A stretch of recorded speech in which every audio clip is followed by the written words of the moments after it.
अब माननीय राष्ट्रपति जी, आपसे विनम्र अनुरोध है कि आप अपने ज्ञानवर्धक शब्दों से हम सभी का मार्ग प्रशस्त करने की कृपा करें।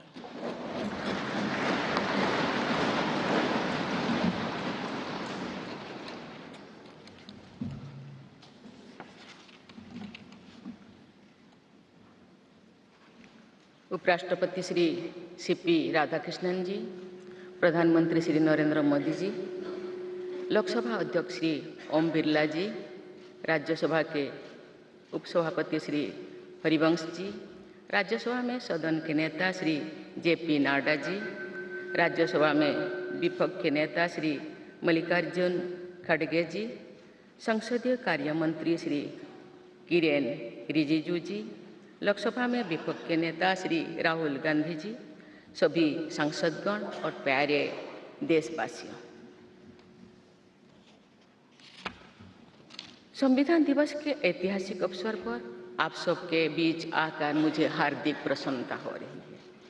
आज ही के दिन 24 नवंबर 1949 को संविधान सदन के इसी केंद्रीय कक्ष में संविधान सभा के सदस्यों ने भारत के संविधान के निर्माण का कार्य संपन्न किया था। आज ही के दिन उस वर्ष हम भारत के लोगों ने अपने संविधान को अपनाया था।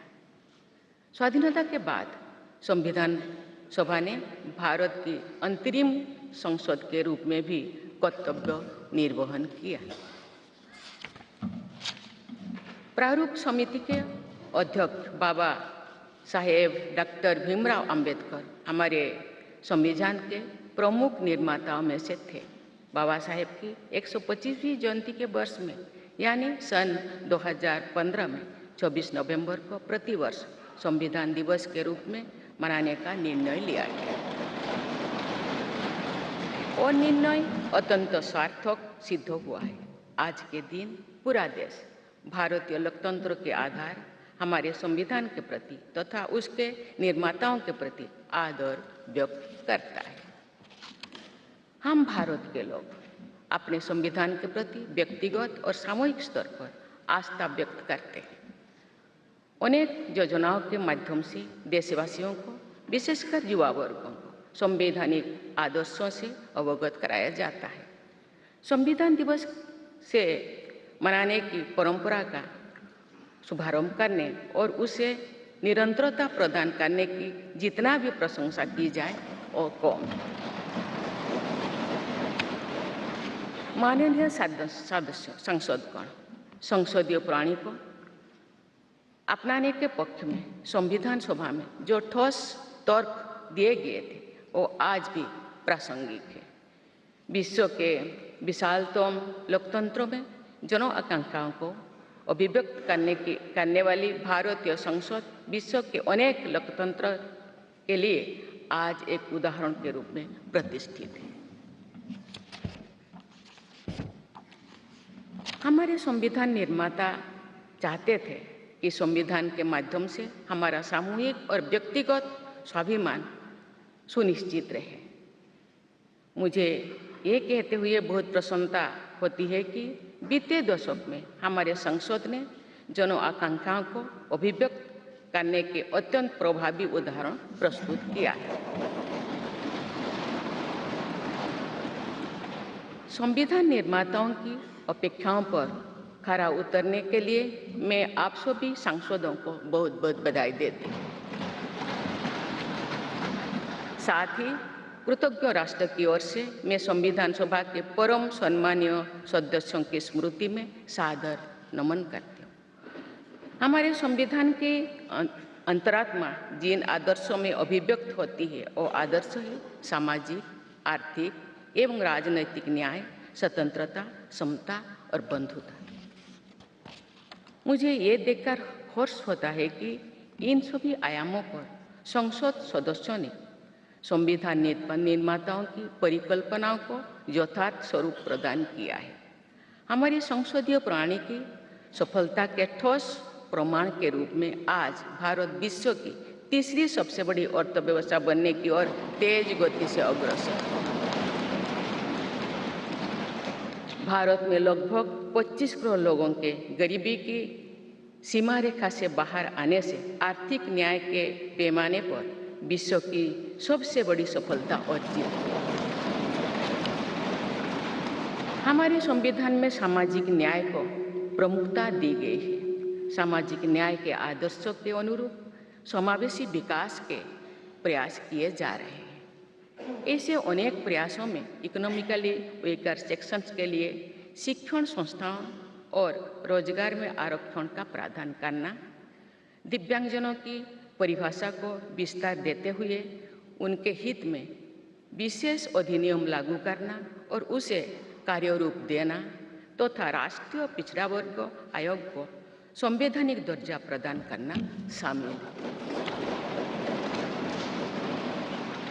3 तलाक से जुड़े सामाजिक कुरीति पर अंकुश लगाकर संसद ने हमारी बहनों बेटियों के सशक्तिकरण और सामाजिक न्याय की दिशा में ऐतिहासिक कदम उठाए हैं। देश के आर्थिक एकीकरण के लिए स्वाधीनता के बाद का सबसे बड़ा टैक्स सुधार गुड्स एंड सर्विसेज टैक्स के रूप में किया गया है। आर्टिकल 370 के प्रावधानों को निरस्त करके देश के समग्र राजनैतिक एकीकरण के मार्ग में बाधक बने हुए अवरोध को दूर किया गया। नारी शक्ति बंधन अधिनियम द्वारा वुमेन लीड डेवलपमेंट के एक नए युग आरंभ होगा। नारी शक्ति अर्थात मातृशक्ति के बंधन का हमारे संस्कृति में अत्यंत महत्वपूर्ण स्थान रहा है। इस वर्ष 7 नवंबर से हमारा राष्ट्रगीत वंदे मातरम की रचना के 150 वर्षों पूरी होने के उपलक्ष्य में देशव्यापी स्मरण उत्सव मनाया जा रहा है। ये स्मरण उत्सव भारत माता को समृद्ध, सशक्त और आत्मनिर्भर बनाने का संकल्प का अवसर है।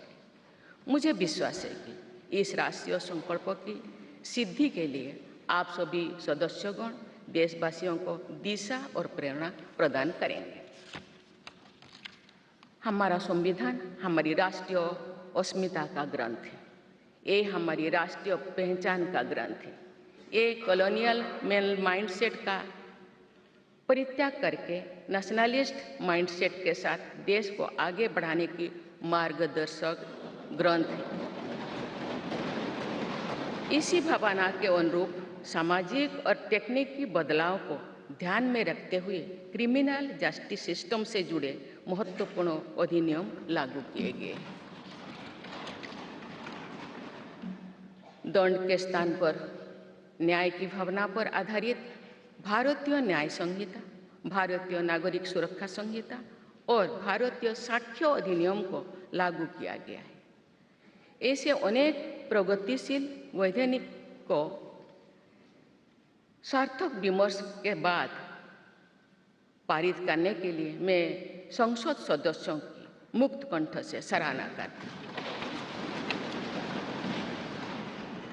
संविधान संशोधन के प्रावधानों के महत्व पर चर्चा करते हुए इस बात को रेखांकित किया गया था कि संविधान में ही ऐसी व्यवस्था होनी चाहिए जिसके बल पर भावी पीढ़ियां आवश्यक अनुसार समयानुकूल संशोधन कर सकें। इस प्रकार संविधान निर्माताओं ने हमारे संविधान को गतिशीलता और जीवंतता प्रदान की है। माननीय सांसदगण, हमारे संविधान निर्माताओं ने भारत के लोकतंत्र को संवैधानिक आधार प्रदान करने के साथ साथ हमारी राष्ट्रीय एकता का ताना बाना भी बुना। संविधान निर्माण में अग्रणी भूमिका निभाने के साथ साथ सरदार पटेल ने अनेक रियासतों के विलय का महान कार्य करके भारत की एकता को नया स्वरूप दिया। इस वर्ष सरदार पटेल की 150वीं जयंती देशवासियों ने मनाई।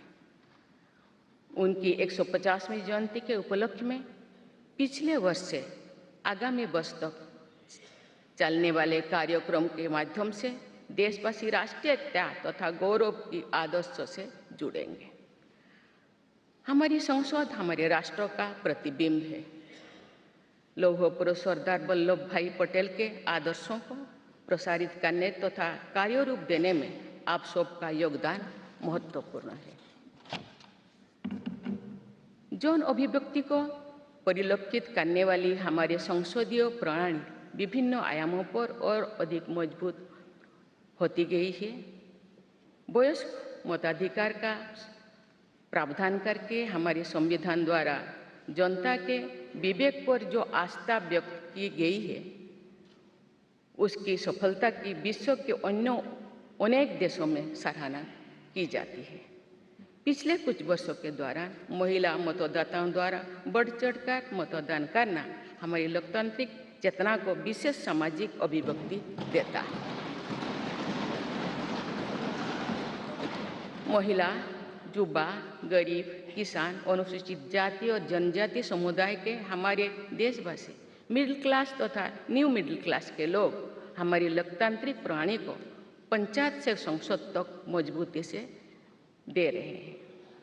हमारी समावेशी लोकतंत्रों में जन जन की भागीदारी को प्रोत्साहित किया जा रहा है। धरती आबा भगवान बिरसा मुंडा की जयंती के दिन जनजातीय गौरव दिवस मनाने की परंपरा शुरू की गई है और उसे बहुआयामी विस्तार दिया जा रहा है। भगवान बिरसा मुंडा की 150वीं जयंती से जुड़े समारोह देश भर में वर्षों पर्यंत आयोजित हुई। विरासत और विकास को जोड़ने वाली जनजातीय परंपराओं का संरक्षण और संवर्धन किया जा रहा है। संवैधानिक आदर्शों में निहित सर्वसमावेशी दृष्टि हमारी शासन व्यवस्था को दिशा प्रदान करती है। हमारे संविधान में निहित नीति निर्देशक तत्व हमारी शासन व्यवस्था के लिए मार्गदर्शन प्रदान करते हैं। संविधान सभा के अध्यक्ष डॉक्टर राजेंद्र प्रसाद ने कहा था कि जो स्वाधीनता हमने प्राप्त की है उसकी रक्षा करना और उसको बनाए रखना तथा जनसाधारण के लिए उसको उपयोगी बनाना उन पर निर्भर करता है जो इस संविधान का क्रियान्वयन करेंगे। ये प्रसन्नता का बात है कि हमारी संसद ने डॉक्टर राजेंद्र प्रसाद जी के अपेक्षा के अनुरूप राष्ट्रहित में कार्य किया है तथा जन सामान्यों के जीवन को बेहतर बनाने के लिए निरंतर प्रयास किए हैं। अंत्योदय की इसी दृष्टि के साथ आधुनिक विकास का समन्वय करके भारत विश्व समुदाय के सम्मुख विकास का एक नया मॉडल प्रस्तुत कर रहा है। विश्व स्तरीय इंफ्रास्ट्रक्चर के विकास से लेकर जन कल्याण की सुविधाओं को 100% लाभार्थियों तक पहुंचाने के प्रयास हमारी राष्ट्रीय प्रगति को अतुलनीय विस्तार देते हैं। संवैधानिक व्यवस्था के अनुसार आगे बढ़ते हुए हमारे देश की कार्यपालिका, विधायिका और न्यायपालिका ने देश के विकास और देशवासियों के जीवन को संबल प्रदान किया है। संसद के दोनों सदनों के सदस्यों ने हमारे देश को आगे बढ़ाने के साथ साथ गहन राजनीतिक चिंतन की स्वस्थ परंपरा विकसित की है। आने वाली कालखंड में जो विभिन्न लोकतंत्रों और संविधानों का तुलनात्मक अध्ययन किया जाएगा तो भारतीय लोकतंत्र और संविधान का विवरण स्वर्णाक्षर में किया जाएगा। आप सभी सदस्यगण हमारे संविधान और लोकतंत्र की इस गौरवशाली परंपरा के संवाहक भी है, निर्माता भी है और साक्षी भी है। मुझे विश्वास है कि हमारी संसद के दिशा निर्देश में भारत को विकसित राष्ट्र बनाने के संकल्प को अवश्य सिद्ध किया जाएगा। इसी दृढ़ विश्वास के साथ मैं सभी माननीय सदस्यों को संविधान दिवस की पुनः बधाई देती हूँ और सभी देशवासियों की स्वर्णिम भविष्य की कामना करती हूँ। धन्यवाद। जय हिंद, जय भारत।